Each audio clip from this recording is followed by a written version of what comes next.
apa itu yang dimaksud dengan takwa. Karena tidak sedikit ayat Al-Quran yang memerintahkan kepada kita untuk bertakwa. Tidak sedikit hadis Rasulullah Sallallahu Alaihi Wasallam yang menerangkan, memerintahkan agar kita bertakwa kepada Allah.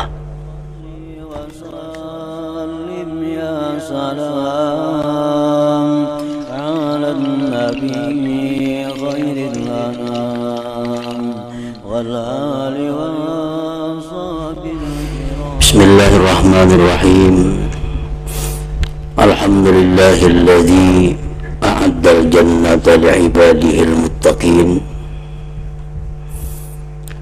wa ja'alan nara lizzalimin wal fasiqin wal kafirin. Asyhadu an la ilaha illallah wahdahu la syarika lah, al-malikul haqqul mubin, wa ashhadu anna sayyidana Muhammadan abduhu wa rasuluh as-sadiqul wa'adul amin. Allahumma salli wa sallim wa barik ala sayyidina wa habibina Muhammad wa ala alihi wa ashabihi wa dhurriyyatihi wa atba'ihi ila yaumiddin, amma ba'du. Yang kita hormati dan kita cintai para habaib, para alim ulama, para muhibbin, hadirin hadirat rahimakumullah.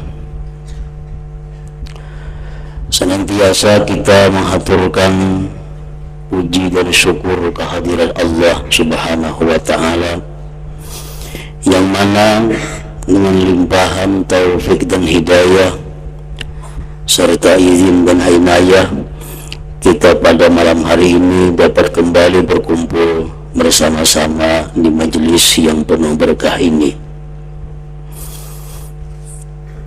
Salawat dan salam kita haturkan kepada junjungan kita Nabi besar Muhammad sallallahu alaihi wasallam, dan kepada seluruh keluarga, para sahabat, zurriyat dan pengikut beliau ila yaumil qiyamah.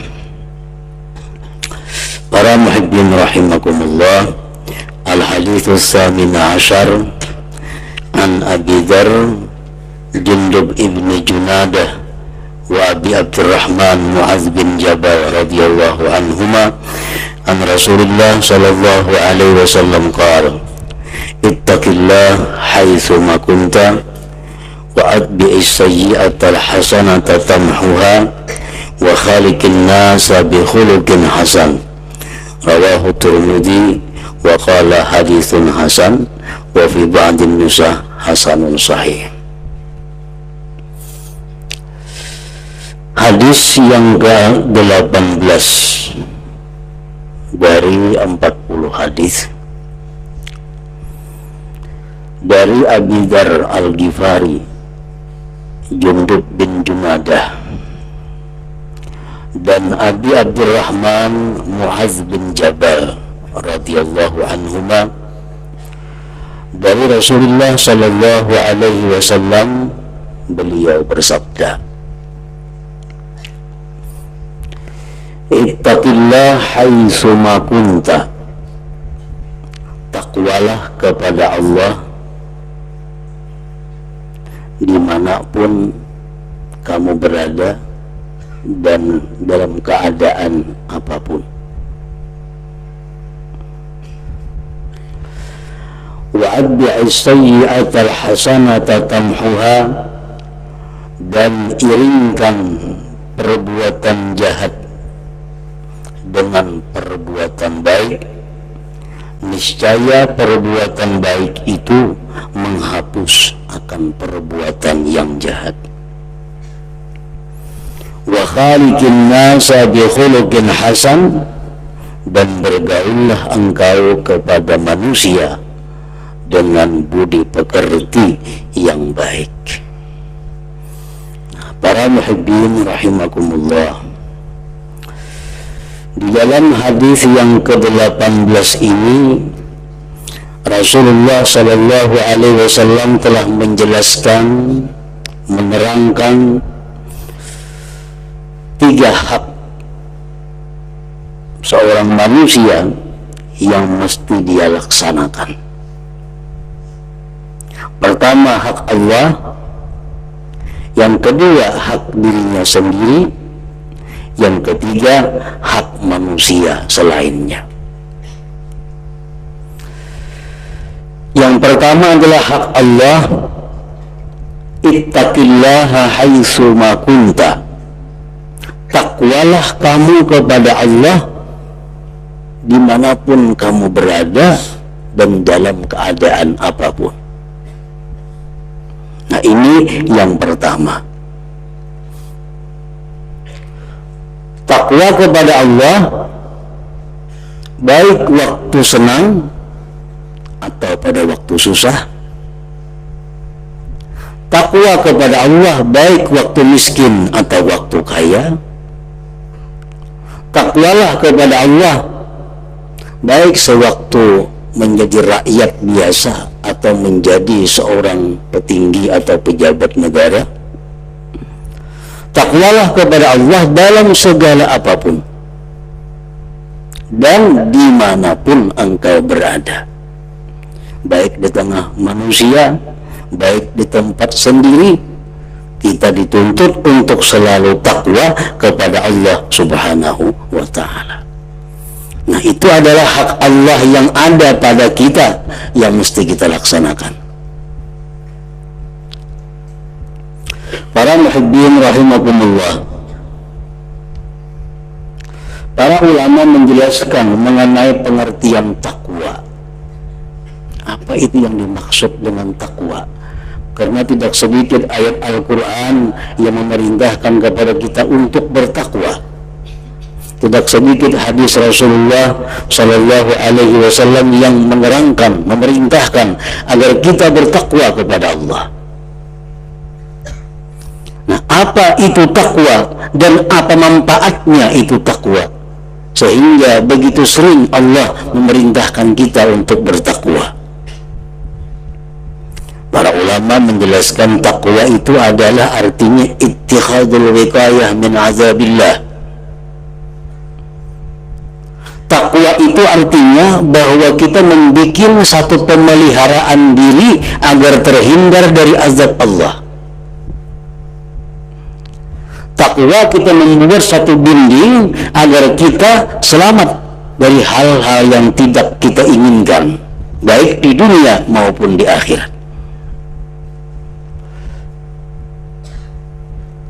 Ittikhadul wiqayah min azabillah. Dengan apa kita menjadikan dinding agar kita bisa terhindar dari azab Allah? Bimtisalul awamir wajtinabin nawahi. Dengan melaksanakan yang diperintah Allah dan meninggalkan apa yang dilarang oleh Allah.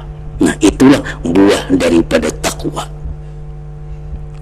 Bila mana kita melaksanakan apa yang diperintah Allah, kita mampu menjauhi yang dilarang Allah, berarti kita sudah membuat satu dinding. Kita membuat satu perisai daripada azab Allah Subhanahu wa ta'ala. Para ulama kita dalam berbagai macam kitab menjelaskan betapa banyak faedah takwa kepada Allah, berapa banyak manfaat takwa kepada Allah. Oleh karena itu Allah selalu mewasiatkan kepada manusia agar bertakwa kepadanya. Yang pertama dijelaskan oleh para ulama bahwa manfaat takwa itu adalah mahabbatullah, kecintaan Allah. Apabila kita ini mampu takwa kepada Allah dalam keadaan apapun dan di mana juga pun, yang kita peroleh adalah satu, kecintaan Allah. Ini sesuatu yang sangat berharga, sesuatu yang sangat mahal apabila kita mendapat kecintaan Allah Subhanahu wa ta'ala. Allah Subhanahu wa ta'ala berfirman dalam surat Ali Imran 76, fa innallaha yuhibbul muttaqin. Allah itu mencintai orang yang takwa kepadanya. Nah, kalau sudah kita dicintai oleh Allah, maka bagaimanapun keadaan kita pasti selalu bahagia, pasti selalu senang, baik di dunia ataupun di akhirat.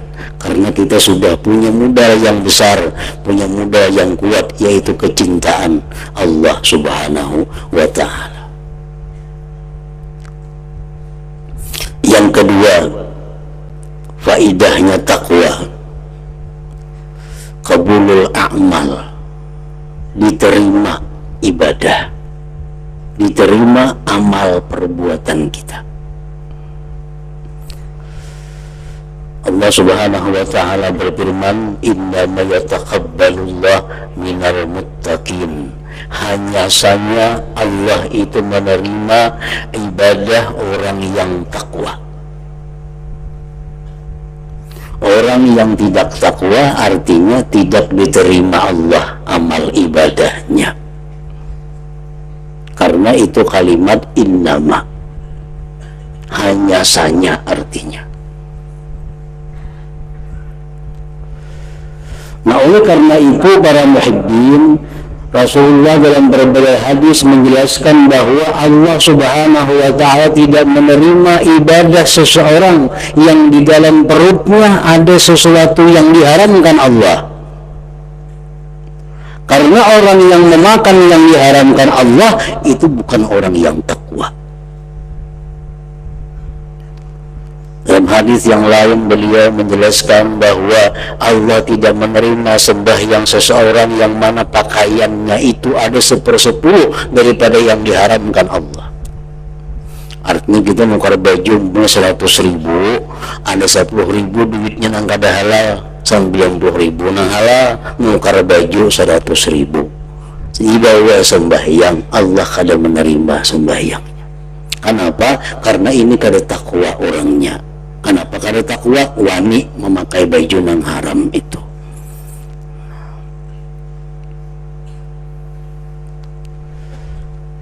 Kita suka menghibah, suka menyambati orang,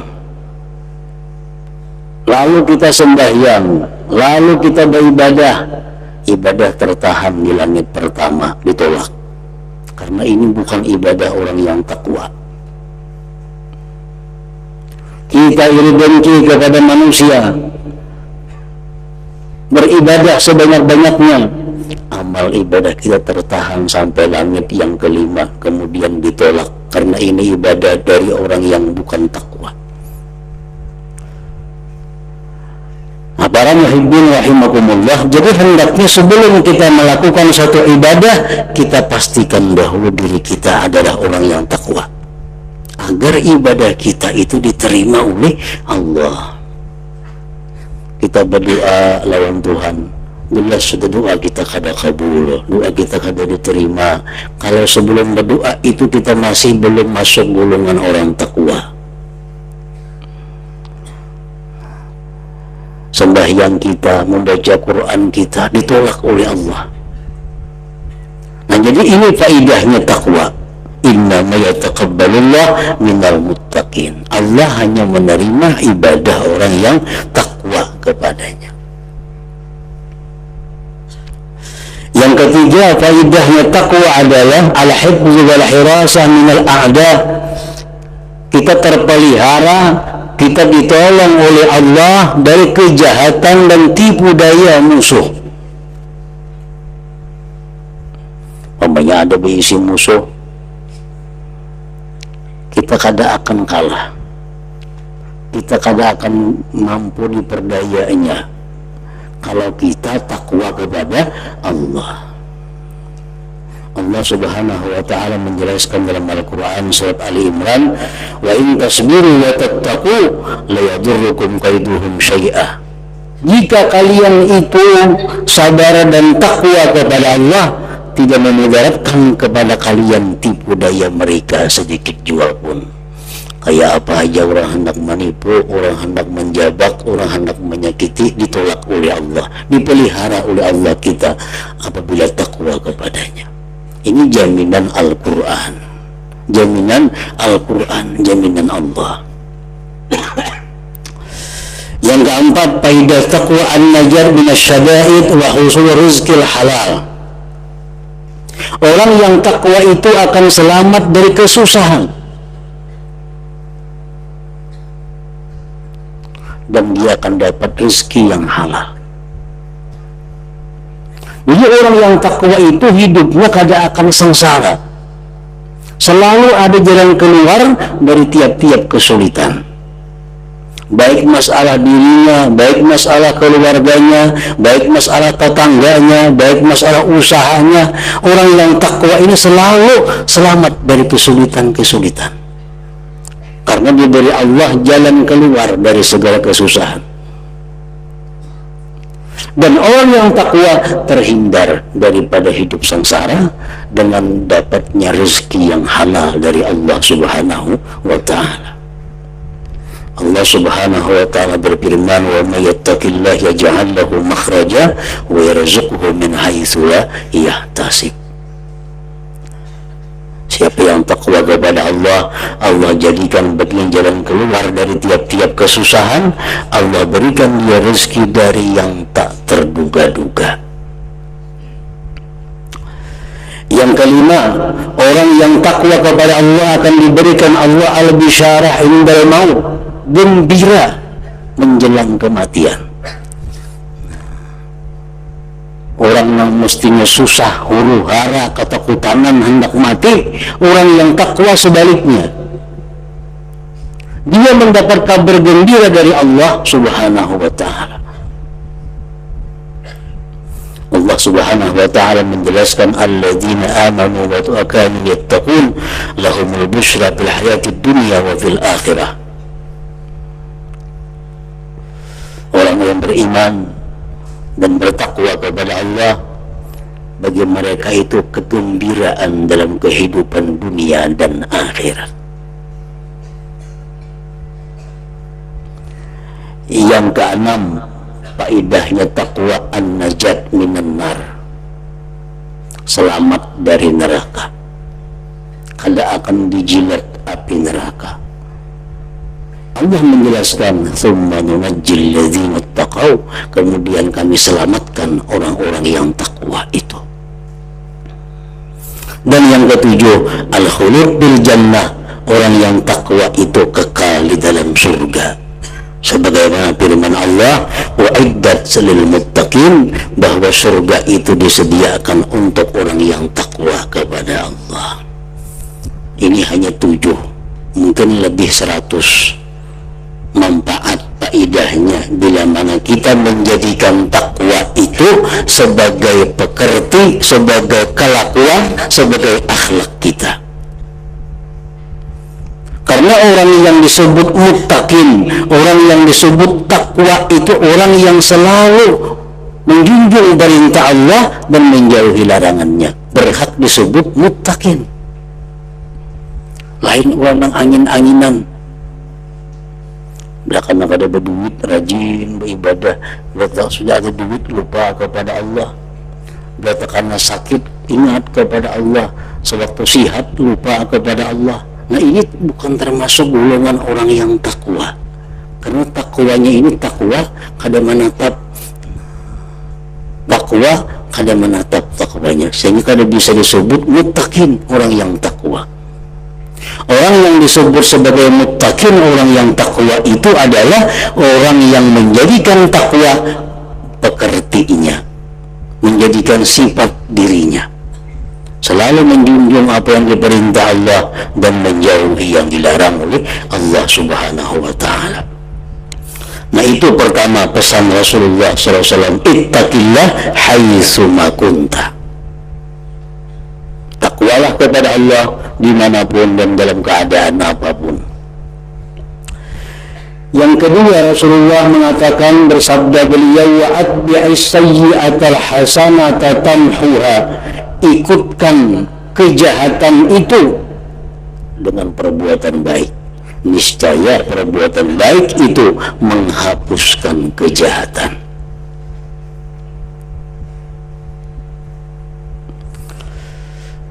Pengertian kejahatan itu para ulama membagi ada dua. Ada kejahatan yang masuk dalam golongan kabair, dosa besar, seperti durhaka kepada kedua orang tua, minum arak atau yang memabukkan, berzina, riba, membunuh orang. Itu contoh-contoh dosa yang besar. Ini kejahatan terhapus dengan perbuatan baik yang namanya taubah. Artinya kalau dosa-dosa besar itu kada ada jalan lain yang bisa menghapusnya selain tobat. Orang yang melakukan perzinahan berapa ribu rakaat aja sembahyang kada bisa menghapus dosa perzinahan. Orang yang melakukan riba beberapa ribu rakaat sembahyang kada akan bisa menghapuskan riba, karena itu termasuk dosa besar. Dan dosa besar la yamhuha illa taubah, tidak bisa menghapus akan dia kecuali tobat. Allah subhanahu wa ta'ala dalam hadis qudsi berfirman, Ibn Adam uzkurni min awalin nahar sa'ah wa min akhirin nahar sa'ah aghfir laka ma baina dhalik illa al-kabair aw tatub. Hai manusia, berzikirlah kepadaku di awal siang sesaat. Sembahyang subuh ya Tuhan, kita disuruh berzikir satu menit. Dan di akhir siang berzikir satu menit. Aku ampuni dosa-dosa antaranya, kecuali dosa besar. Nah, itu mesti tobat kepada Allah.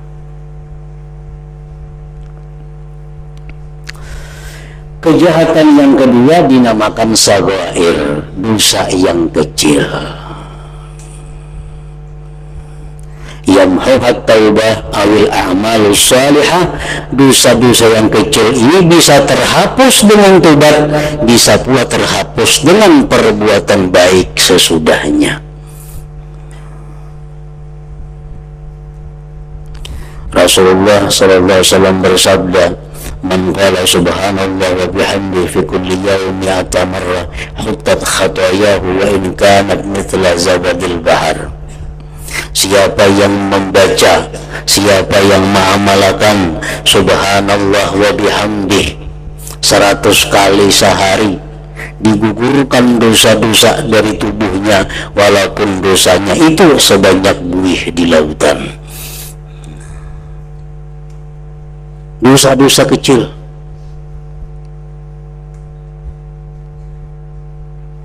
Contoh dosa-dosa kecil seperti kita ar-ridha bil munkarat as-saghair. Kita ridha dengan kemungkaran yang sagair. Itu dosa kecil. Mestinya kita dengan yang mungkar itu kada senang. Ini senang. Nah, satu dosa. Dosa apa? Tergantung munkarnya. Kalau yang munkar itu kafir, kita ridha dengan kekafirannya, kafir juga kita. Kalau yang munkar itu dosa besar, kita setuju dengannya, dosa besar juga. Kalau yang munkar itu dosa kecil, kita setuju, ya dosa kecil juga. Nah, termasuk dosa kecil adalah ar-ridha bis-saghair, ridha dengan dosa kecil.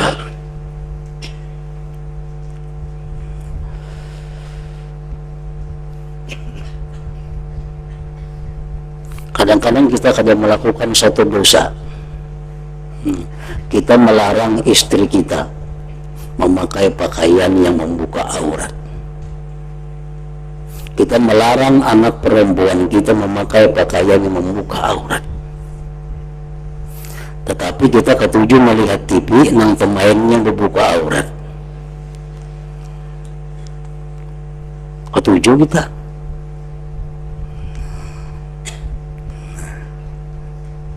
Ketujuh melihat orang nang berjalan bulang bulit membuka aurat.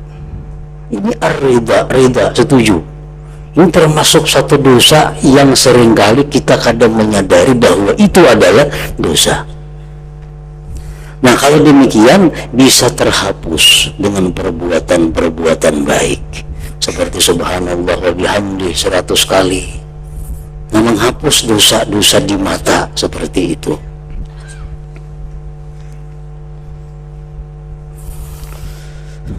Rasulullah bersabda lagi, man qala la ilaha illallah 3 marrat fi yawmihi kanat lahu kafaratun likulli dhanbin asabahu fi dzalikal yawm.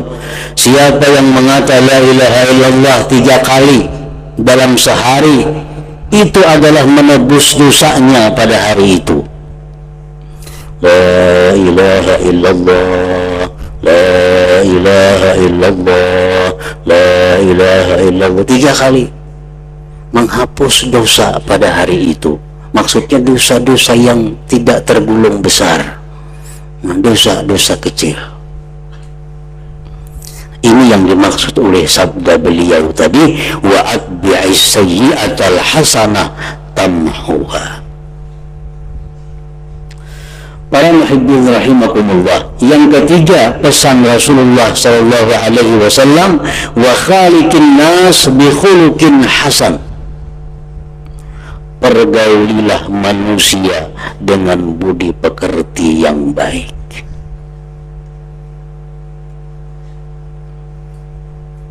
Bagaimana budi pekerti yang baik itu?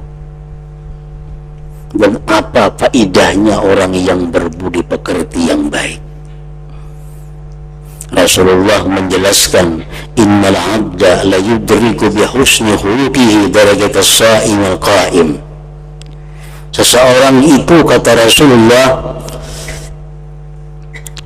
bisa memperdapati derajatnya orang yang selalu salat, selalu puasa, dengan sebab dia baik budi pekerti. Orangnya kada penyembah yang sunat, orangnya kada pemuasa sunat, tapi budi pekertinya baik. Nah, ini bisa memperdapati orang-orang yang banyak sembahyang sunat dan banyak puasa sunat. Contoh-contoh budi pekerti yang baik adalah al-karam, pemurah. Orang yang pemurah itu merupakan salah satu tanda baiknya budi pekerti. Rasulullah menjelaskan, khaslatani la yakunani fi mu'min su'ul khuluq wal bukhl. Ada 2 perkara, kata Rasulullah, yang tidak ada dalam diri orang beriman. Ada 2 hal yang tidak ada dalam diri orang yang beriman. Pertama, budi pekerti yang jahat. Kedua, kikir.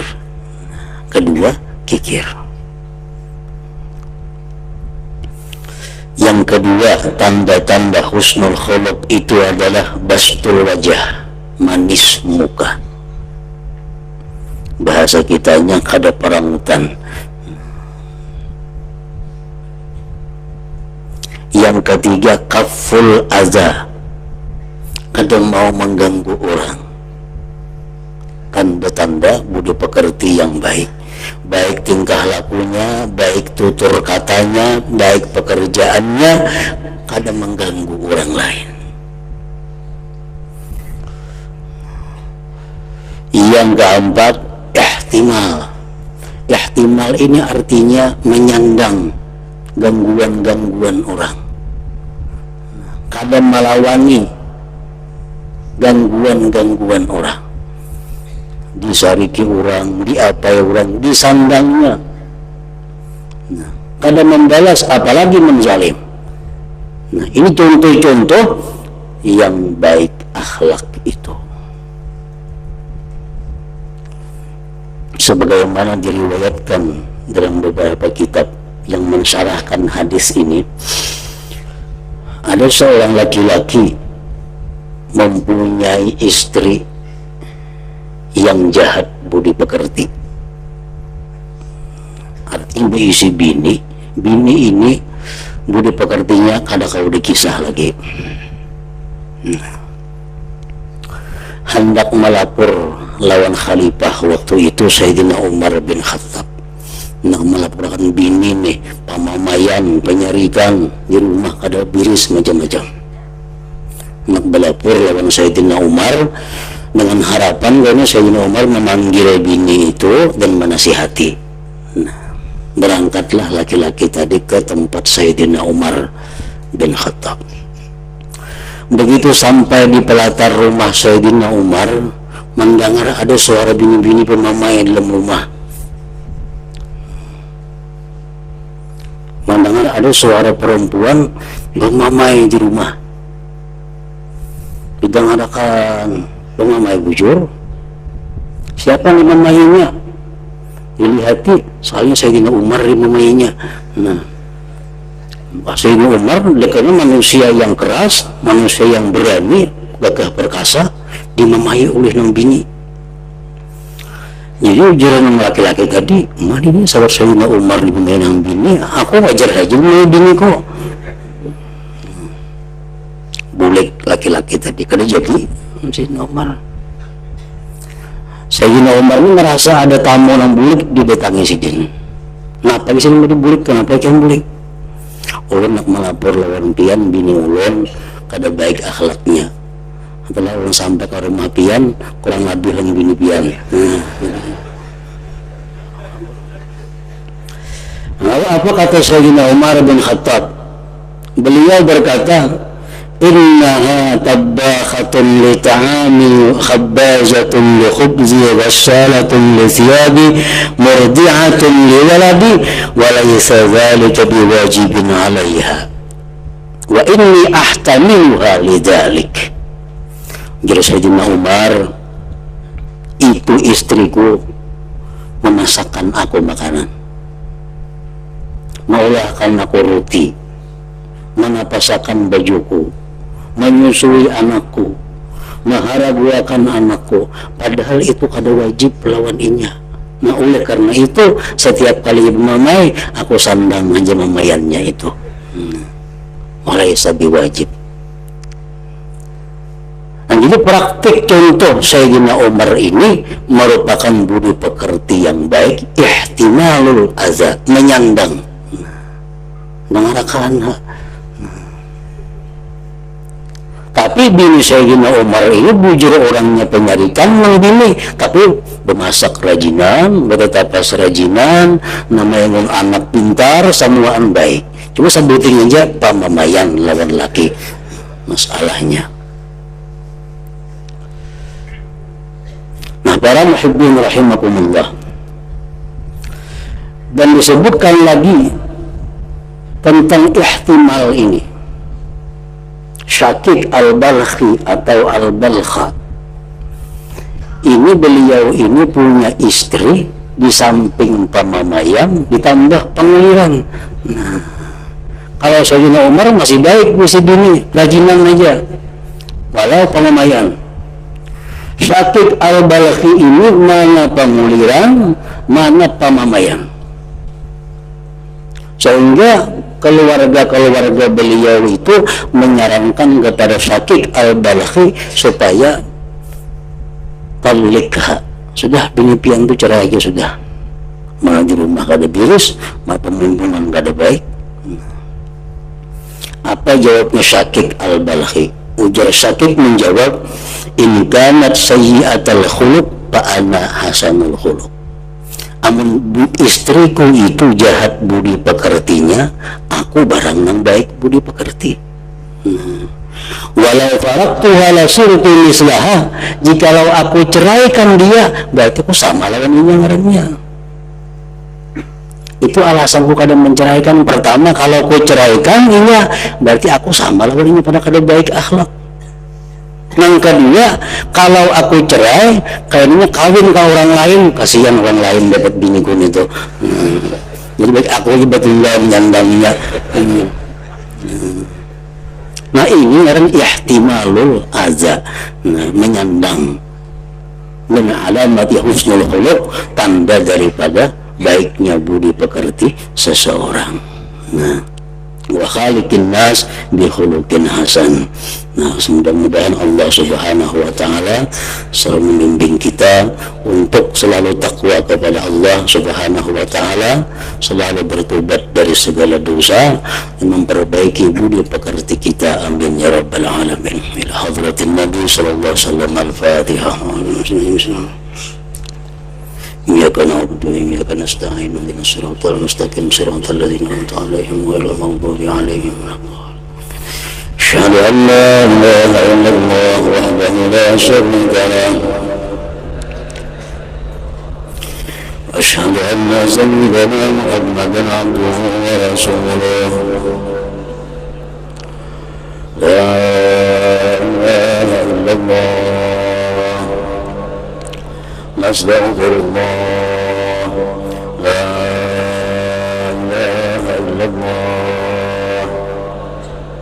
نستغفر الله لا إله إلا الله نستغفر الله لا إله إلا الله ونتوب إلى الله لا إله إلا الله محمد رسول الله صلى الله عليه وسلم فيا الرجل منه شفاعة صلوا عليه وسلموا تسليما اللهم صل وسلم